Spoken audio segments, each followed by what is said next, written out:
Hey guys, Ty Lord here with some movie and video game acquisitions. I just recently purchased these videos over the last couple of weeks, and I watched them. Watched 3 movies I'll talk about, and then I'll talk about yet another package from the retro Tiburon. There's some cool stuff in there. I'm going to talk about these movies I watched first, starting with the oldest form of physical media I have here, VHS, The Point Men, with Christopher Lambert, or is it Christopher Lambert? I always called him Christopher Lambert until I heard on TV or on trailers and whatever interviews, it's pronounced Christopher Lambert. So I always call him Christopher Lambert. This movie, The Point Men, I watched this week at the gym doing my cardio.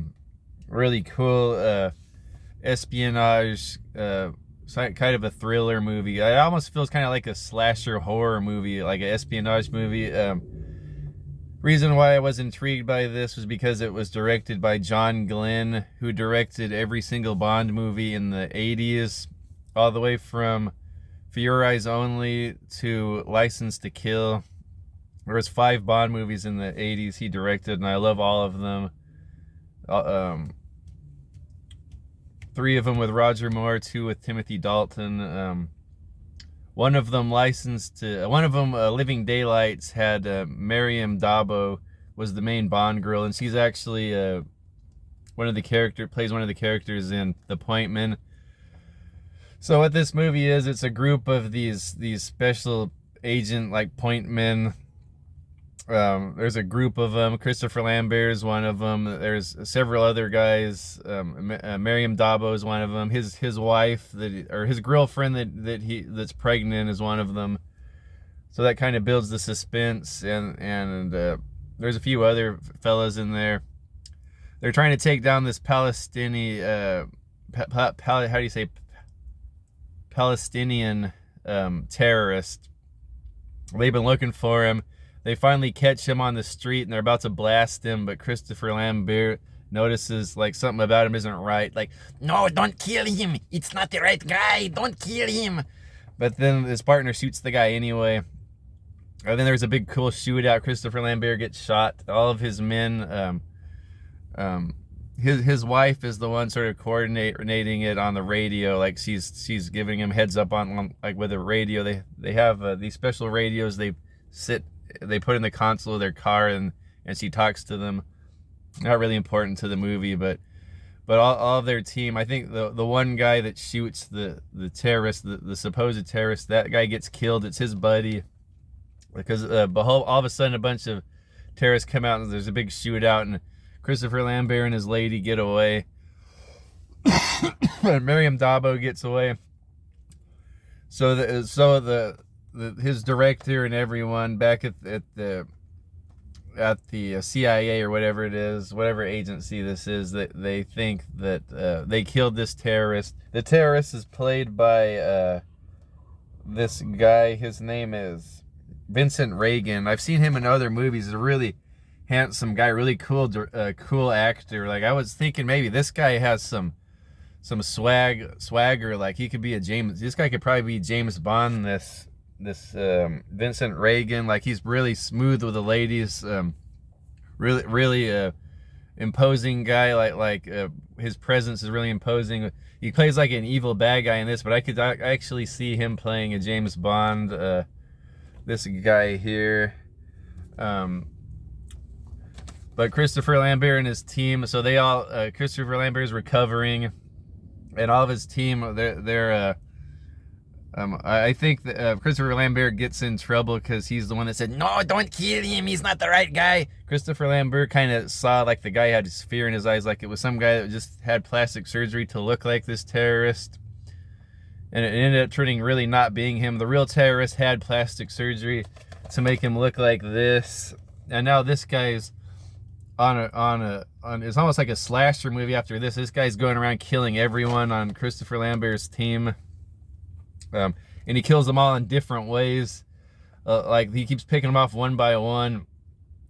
And I guess the people who are funding him are only letting him do this because they want him to kill a Palestinian leader, or he's some sort of politician they want him to kill, because like he's trying to push for peace in the Middle East, and the terrorists want him to kill him.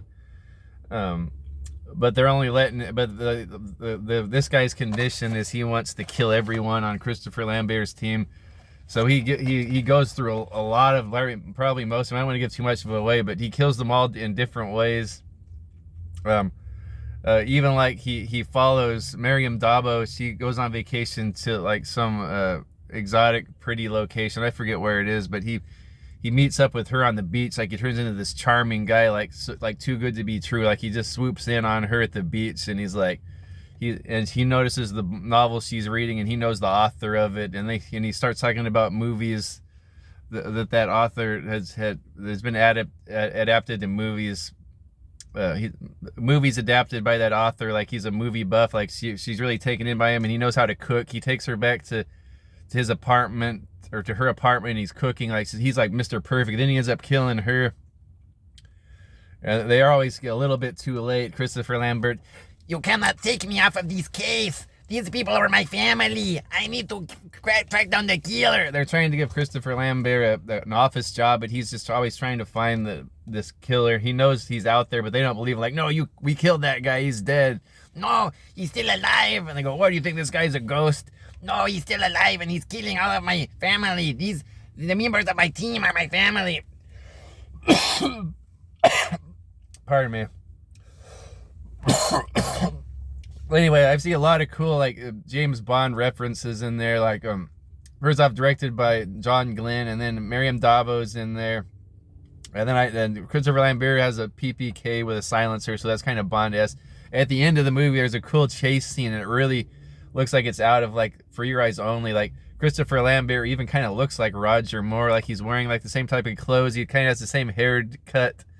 And he's running up and down stairs and trying to catch the terrorist. It kind of reminds me of the scene from For Your Eyes Only when he's running up the stairs trying to kill the assassin Locke.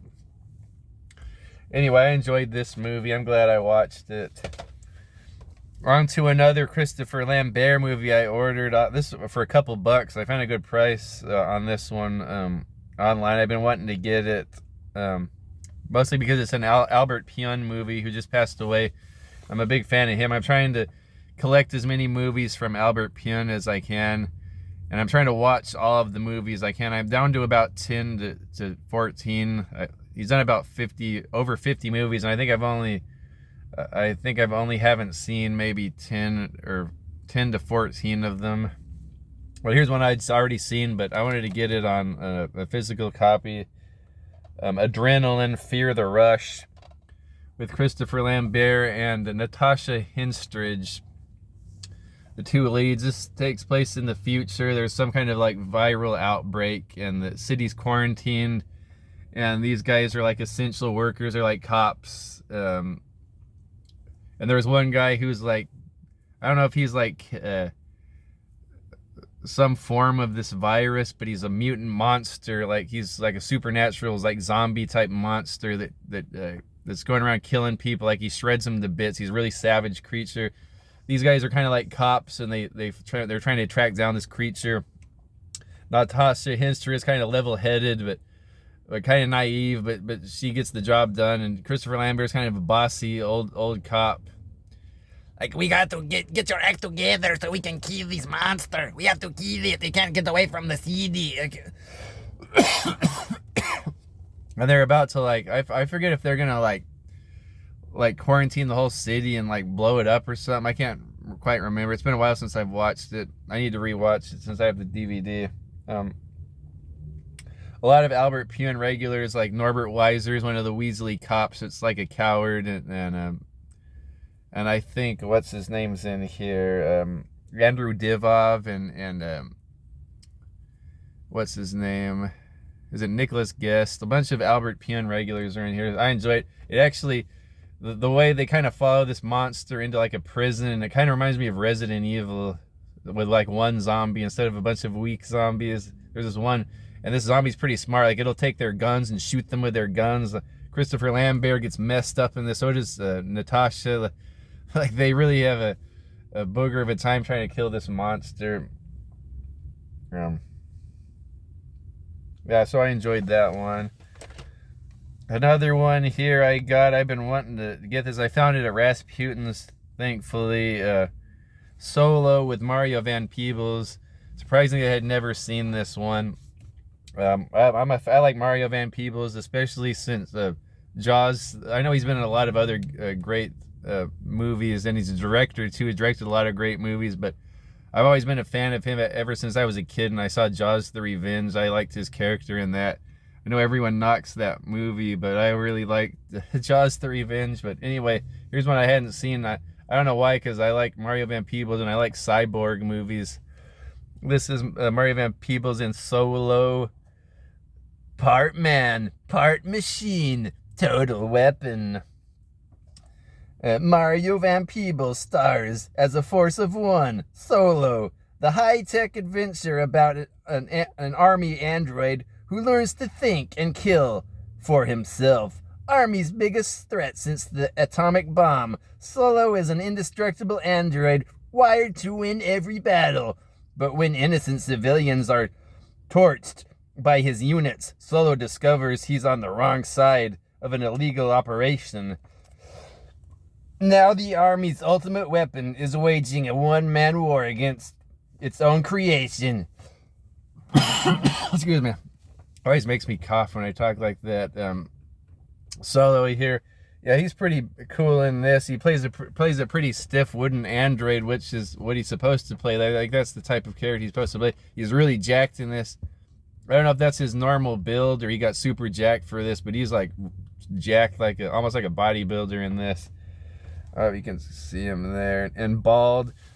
The guy who created him in this is the scientist. He's kind of a nice guy. Like the military guys are all kind of evil guys, but the guy that built him, of course, they always make the scientist guy likable. It's Adrian Brody. It plays the scientist guy that created him, and they're kind of like friends. And he chose his look from Michael Jordan. He was watching Michael Jordan on a Nike ad on TV. He saw the bald guy, so he wanted to, like when they were creating the android, he wanted to look like Michael Jordan. So these guys, so Adrian Brody programmed him to think for himself to preserve his life, but he put too much of a conscience in him. The military just wants him to be a killing machine. Like they go through this terrorist village and they kill the terrorists, but then there's like innocent people there, and the soldiers are killing them. And Solo doesn't like that. He kind of has a conscience the way Adrian Brody made him, so he kind of like wants to get away from this military group. So he gets in a helicopter and escapes into the jungle, and he meets up with this little village. Right, I don't know if it's in South America or wherever. This little village. There's like a Catholic priest and there's like a voodoo priestess or something like so that's a little in the little village. But that place is overrun by warlords. Like warlords are always on them, and they're kind of like slaves to these warlords. And Solo goes there and he saves them from the warlords. And then the military's trying to get Solo. The main military guy, the officer, is what's his name? He's that cowboy guy. Kind of sounds like Wilford Brimley. You always see him like in cowboy movies. What's that guy's name? Barry Corbin plays the evil general in this, trying to get Solo back. You know, we got to get back that weapon. And then the main soldier that's trying to get him is William Sadler. He plays a pretty good bad guy in this. So they're trying to get Solo back. So they end up teaming up with those warlords. The military guys end up teaming up with the warlords. Of course, they double cross them to get Solo, but Solo saves the villagers. He meets this little kid. He befriends this little kid in the village, and this hot young woman. And then eventually William Sadler's character has like an android made of him that fights with Solo at the end, and there's a big battle between two androids at the end. Trying to think if I forgot anything out of this. But like the scenery in this movie is really pretty. It's like never nighttime. It's kind of a really bright, sunny movie. It's always like this pretty jungle area. I don't know if it's in South America or wherever. There's ancient temples. I don't know if they're Aztec or Mayan temples, but it's always kind of bright. It's not really nighttime ever at all in the movie. Kind of a pretty movie, like with pretty waterfalls, pretty jungle scenery. Yeah, so glad I have that one to add to my Cyborg movie collection. Okay, and then I got a package again from Retro Tiburon. I think he must be trying to move or something, trying to get rid of all of his stuff and send it to me. I don't know, or clear out space. But he sent me some good stuff here that I wasn't expecting. First game, he sent me a video game, and this was kind of one that was on my radar. Xena Warrior Princess on Nintendo 64 from the Retro Tiburon, even with an instruction booklet here. I remember thinking this game appealed to me, like it's kind of like, looks like a beat 'em up game or a hack and slash for N64. I remember the graphics look pretty good for N64. Titus is the developer or the publisher, I don't know. But even the book, I noticed in the book, it looks like you only use the C buttons to attack. It looks like it's left kick, left punch, right punch. It looks like you don't even use A and B. And there's a jump button. There's a jump button with right shoulder. So hopefully this is a fun beat 'em up game. I notice it looks like you can be Xena herself and Gabrielle, and then it looks like Jokester, isn't that Ted Raimi there, and Callisto. But I noticed Bruce Campbell's in there. I wonder if you can be Bruce Campbell. What's his name in the show? Autolycus. I haven't really watched this show in a while, so I don't remember all the names. I probably recognize a lot of these actors in here from the show. Looks like there's quite a few characters you can be in this. I don't know, maybe it's a fighting game. I remember it looked cool, but I can't wait to hook up the N64. I actually beat quite a few N64 games the last couple of years. Oh, I gotta do my end of the year games I beat in 2022 video soon. Okay, and then he sent me this thing. I'm really excited about this.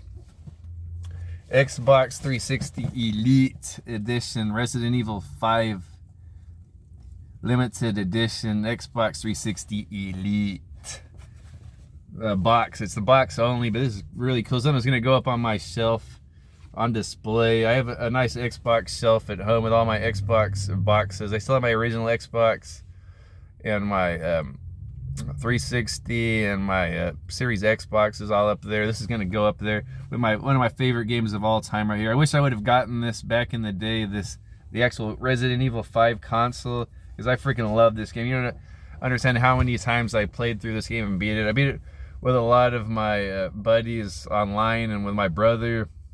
Play this game all the time. Yeah, we freaking love this co-op game. Probably one of my favorite Resident Evil. Might be my second or third favorite Resident Evil game of all time.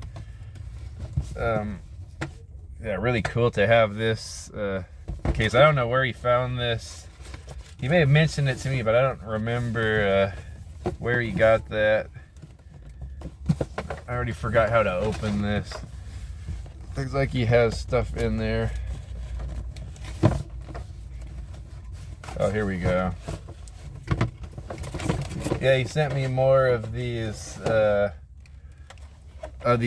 protective cases. These look like they're for Sega Genesis. Is that what those are? Or are they for Super Nintendo? I don't really have any Super Nintendo cases. They might be N64. Are those the same size? I forgot. And then what else? Oh, yeah, you sent me these. And it has a note on it, these little glasses. Let's see. certified PMM glasses, so I have glasses just like the PMM now.